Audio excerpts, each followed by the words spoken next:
the President of the United States. For decades, the Israeli-Palestinian peace process progressed or not along a steel rail of policy agreed by all parties that a two-state solution was the answer and ultimate destination. On Wednesday, that all changed. So I'm looking at two-state and one-state, and I like the one that both parties like. I'm very happy with the one that both parties like. I can live with either one. If Bibi and if the Palestinians, if Israel and the Palestinians are happy, I'm happy with the one they like the best. This has let loose a mighty bull in the Mideast China shop. If only all that were required for peace would be the Israelis and Palestinians agreeing.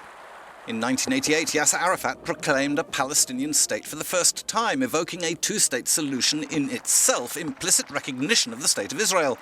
5 years later, after the toughest of negotiations in Oslo, the enemies met in Washington, hosted by Bill Clinton. Yasser Arafat and Yitzhak Rabin committed to peace on the solid principle of two states living side by side peacefully.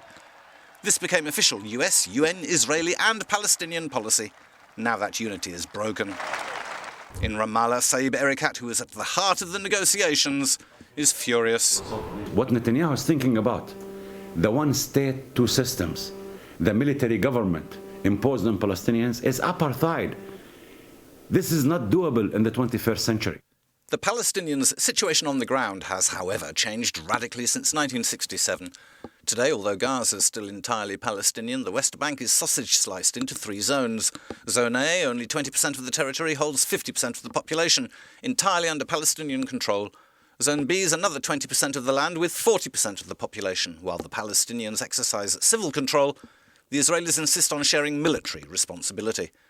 Zone C accounts for the remaining 60% of the territory, with only 6% of the Palestinian population. Here, Israel's control is total.